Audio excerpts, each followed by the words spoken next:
Hello students, welcome you all. Today we are learning about FY BCom semester 1 and the subject is Principles of Microeconomics 1. Today's our question is, what is business economics and explain its nature and scope. I again repeat the question, what is business economics and discuss its nature and scope. Okay, now we go on to the answer. According to the Bates and Parkinson, that is economist, તેમના મતે business economics એટલે શું એક definition ની અંદર clear કરીએ આપણે. Business economics is a study of behaviour of firm in theory and practice. I again repeat the definition. Business economics is a study of behavior of firm in theory and practice. Business economics ધંધાકીય પર્યાવરણ એટલે શું?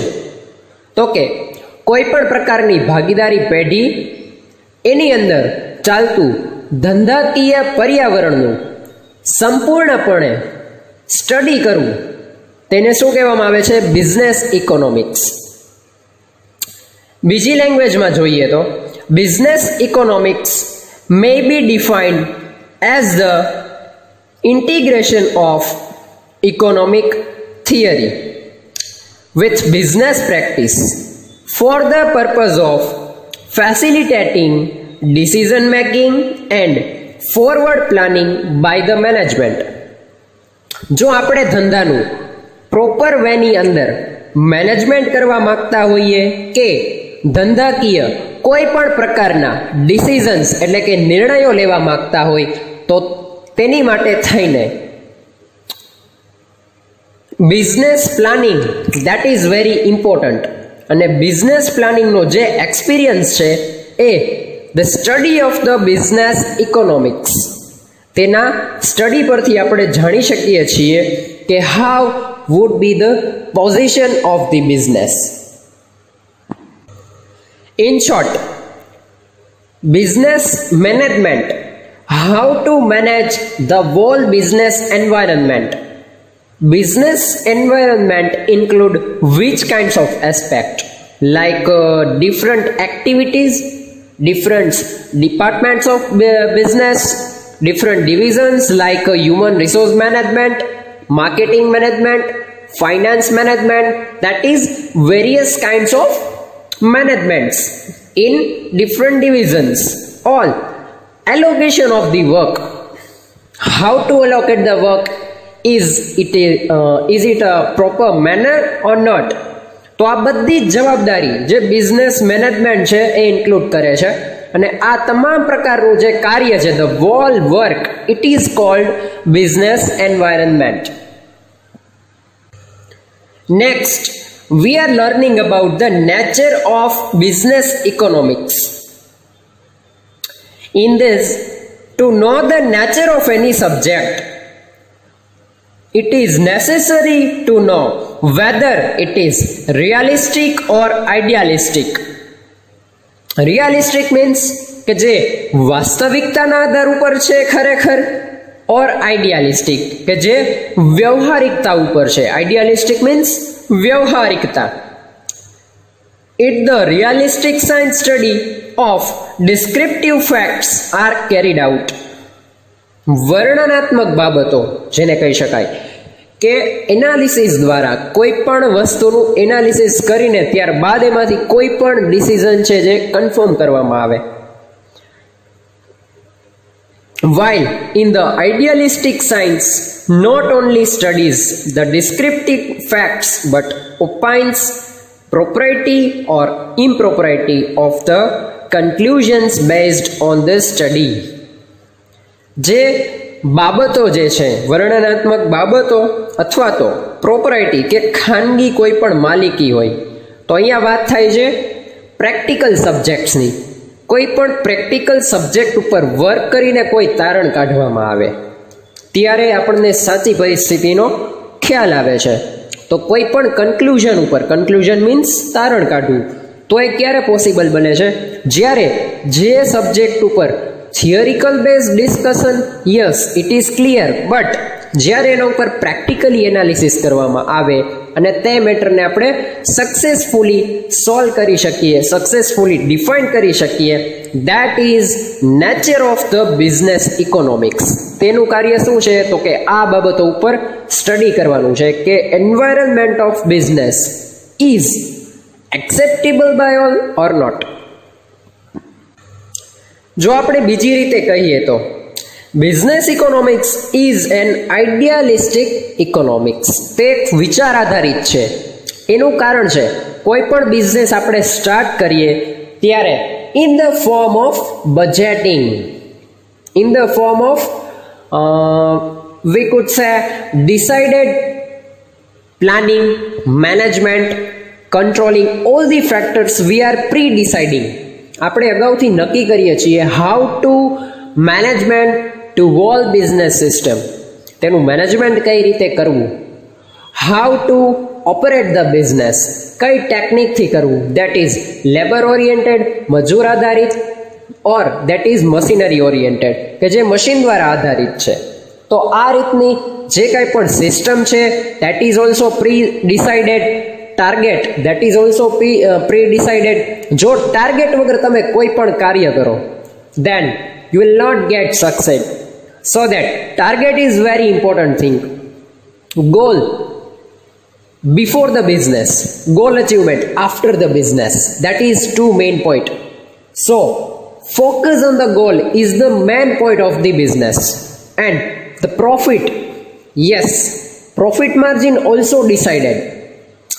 ખરેખર બિઝનેસને યોગ્ય રીતે in a proper manner જો તમે કરવા ઈચ્છતા હોય that is goal pre decided હોવો જોઈએ. જો કોઈ ગોલ ડિસાઇડેડ હશે તો તે પ્રમાણે the means of the production, labour, capital, raw material and the land, ચારેય ફેક્ટરને તમે પ્રોપર વેની અંદર મેનેજ કરીને તમે જે છે બેટર રિઝલ્ટ્સ અચીવ કરી શકશો. So that is very important thing. And as an idealistic science, business economics presents the ideals of man's economics behaviour and through it strives, એટલે કે પ્રયત્ન કરવો to provide maximum welfare of the society. Yes, કોઈ પણ firm છે, કોઈ પણ business છે, એનો હેતુ, the object of that company એવો જ ન હોવો જોઈએ કે માત્ર પ્રોફિટ મેળવવો અને એમ્પ્લોયમેન્ટ પ્રોવાઈડ કરવી. યસ, આ બે પોઈન્ટ મેઇન છે, but we have to take consideration that society માટે તે હાર્મફુલ નથી ને, સોસાયટીને કોઈ પણ પ્રકારે તે નુકસાન નથી કરતું, તે જોવાની જવાબદારી પણ એક કંપનીની આવે છે. So that company have to provide maximum welfare to the society. સમાજ માટે શું કરી શકે, સમાજને આગળ લાવવા માટે શું કરી શકે? એમ્પ્લોયમેન્ટ, વી ઓલ નો એમ્પ્લોયમેન્ટથી સમાજ આગળ આવે છે, પણ સાથે સાથે એવી પણ ફેસિલિટી પ્રોવાઈડ કરીએ જેના દ્વારા શું થાય, સમાજને રોજગારી પણ મળે, તાલીમ, ટ્રેનિંગ પણ મળે. Training is the part of education. તમે સોસાયટીને આગળ લાવવા માટે એજ્યુકેશન જો એમને પ્રોવાઈડ કરો in a right direction, in a right way, so that એમ્પ્લોયમેન્ટની સાથે એજ્યુકેશન પણ મળે, તો જે છે સોસાયટીનું પણ વેલફેર થાય, સોસાયટીનો પણ વિકાસ થાય છે સાથે સાથે. સો that is very important thing into consideration while decided the nature of the business economics. Yes, so we could say by the successful efforts in this we can very well conduct all the scope and all the parts of the business economics. Next one, scope of business economics. તેના દ્વારા તકની નિર્માણ કઈ રીતે થઈ શકે છે? ઇકોનોમિક્સના principles છે micro economics and macro economics. તો સૌ પ્રથમ આપણે એ જાણીએ what is micro economics. Micro economics એટલે શું? એની અંદર મુખ્યત્વે ઇકોનોમિક્સના એટલે કે અર્થશાસ્ત્રના જે બધા બેઝિક કોન્સેપ્ટ છે, બિઝનેસને રિલેટેડ ડિસિઝન્સ છે, બિઝનેસના ઇન્ક્રીમેન્ટલ કોન્સેપ્ટ છે, માર્જિનલ ડિસ્ટ્રીબ્યુશન છે, અથવા તો આપણે કહી શકીએ કોન્સેપ્ટ ઓફ ઇલાસ્ટિસિટી જે પ્રાઇસ રિલેટેડ ડિસિઝન લેવાના હોય છે, concept and types of income and cross elasticity, આ રીતના કોન્સેપ્ટ કે જે at a small level and then after we could say product analysis, concept, nature, types, etc.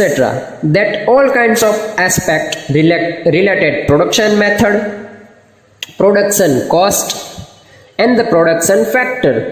જે મુખ્યત્વે નાની નાની બાબતો છે જેને આપણે માઇક્રો ઇકોનોમિક્સની અંદર કન્સિડર કરીએ છીએ અને મુખ્યત્વે આપણે આની અંદર આ એસ્પેક્ટ્સ ઉપર વર્ક કરવાનું હોય છે. જ્યારે વાત કરીએ મેક્રો ઇકોનોમિક્સ તો પોવર્ટી, ગરીબી, એમ્પ્લોયમેન્ટ, રોજગારી, આ રીતના જે મોટા કોન્સેપ્ટ છે જેને આપણે મેક્રો ઇકોનોમિક્સ કહીએ કે જે રાષ્ટ્ર લેવલે એઝ અ નેશનલ લેવલ ઉપર ખરેખર જે છે વ્યાપી રહ્યા છે. Problems of business decision making, એની અંદર સમસ્યા કઈ કઈ પ્રકારની થાય અને એ સમસ્યાને દૂર કરીને આપણે સ્કોપ ઓફ ધ બિઝનેસ ઇકોનોમિક્સને કઈ રીતે કન્સિડર કરી શકીએ. Science of the decisions, optimum method.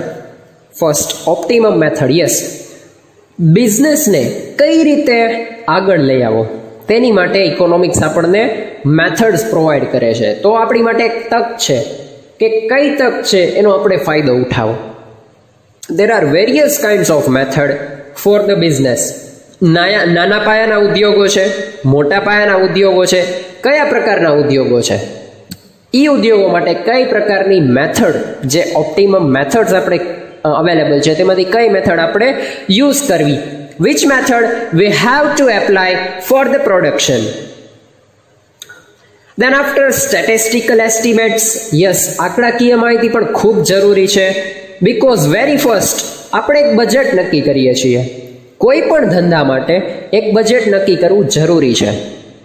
પ્રોડક્શનના જે મીન્સ છે એટલે કે પ્રોડક્શનના જે સાધનો છે એ સાધનોની અંદર કેટલા પ્રમાણમાં ક્યાં કેટલું મૂડી રોકાણ કરવું, લેબર પાછળ કેટલું મૂડી રોકાણ કરવું, જમીન પાછળ કેટલું મૂડી રોકાણ કરવું, શ્રમ નિયોજક, આ બધા જે ઉત્પાદનના સાધનો છે તેની પાછળ મૂડી રોકાણ ક્યાં અને કેટલા પ્રમાણમાં કરવું, કઈ પ્રકારની જે ઉત્પાદન પદ્ધતિ અપનાવી, મશીનરી દ્વારા ઉત્પાદન કરવું કે મજૂરો દ્વારા ઉત્પાદન કરવું, મજૂરો રાખીને કાર્ય કરાવડાવવું કે મશીનો દ્વારા ઉત્પાદન કરવું, આ ટેકનિક્સ છે. તો કઈ પ્રકારની ટેકનિક્સ પાછળ કેટલું મૂડી રોકાણ કરવું, how we are investing on this production means, so that statistical એસ્ટિમેટ્સ are very important. આંકડાકીય માહિતી દ્વારા આપણને એ ખ્યાલ આવે છે કે એક વર્ષની અંદર ધંધાની અંદર આપણે કેટલું રોકાણ કરવું જોઈએ, કેટલી અનામત રાખવી જોઈએ, કઈ વસ્તુ પાછળ કેટલો ખર્ચ થશે, આનો એક અંદાજ કાઢવામાં આવે છે જેના દ્વારા એક બજેટ નક્કી કરવામાં આવે છે. તેને આપણે શેના દ્વારા ઓળખીએ છીએ? સ્ટેટિસ્ટિકલ એસ્ટિમેટ્સ. નેક્સ્ટ પોઈન્ટ, વેલ મેનર્ડ પ્લાનિંગ. વેલ મેનર્ડ પ્લાનિંગ, આયોજન છે એ ખૂબ જ સારી રીતે અથવા તો સરળ રીતે હોવું જોઈએ. કઈ રીતનું આયોજન?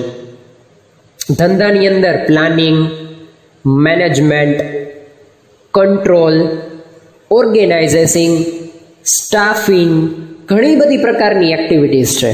એ બધી એક્ટિવિટીઝને પ્રોપર મેનરની અંદર એકોર્ડિંગ ટુ ટાઈમ કઈ રીતે કન્વે કરી શકાય?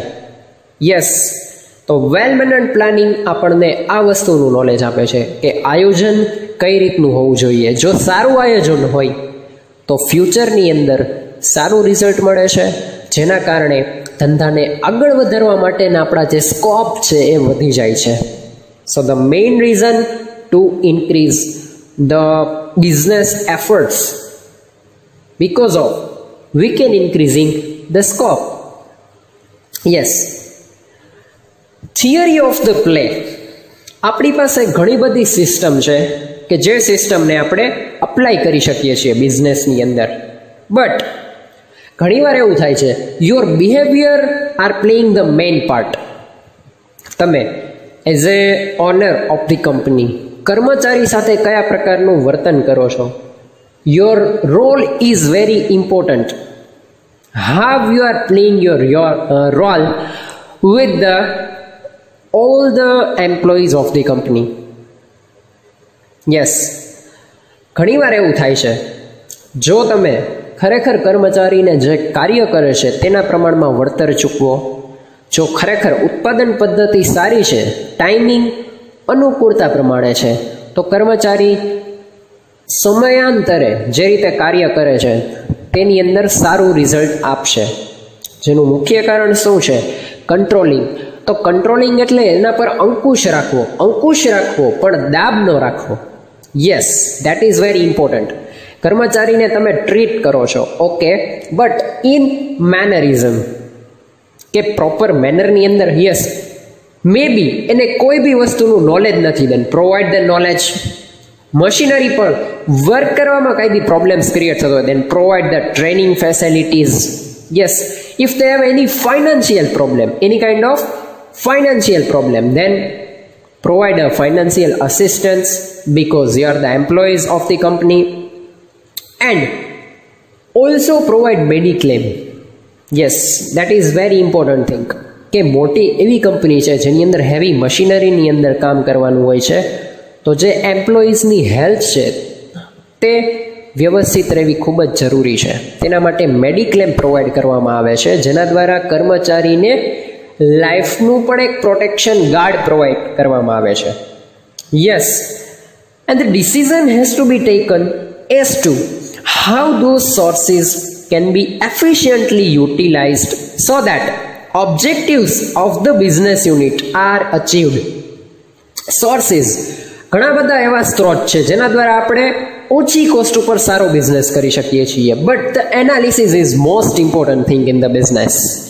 You have to continuously analysis on various kinds of products, various kinds of raw materials, how we can reduce the cost of that product.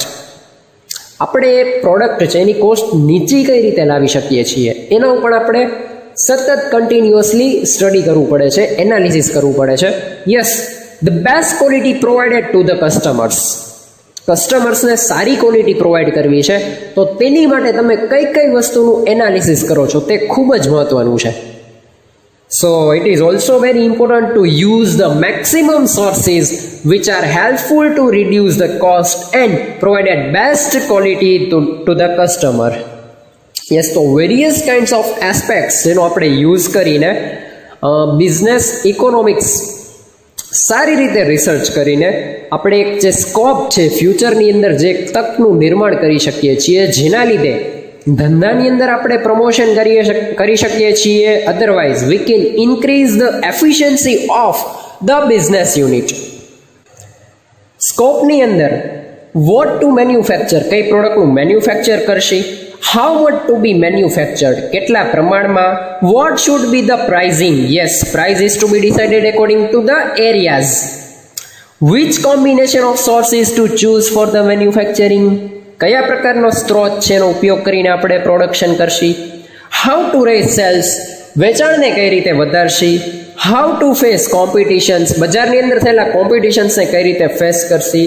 આ બધી વસ્તુને સોલ્વ કરીને આપણે જે સ્કોપ છે સારી રીતે we have to create the scope for the better business economics. Thank you.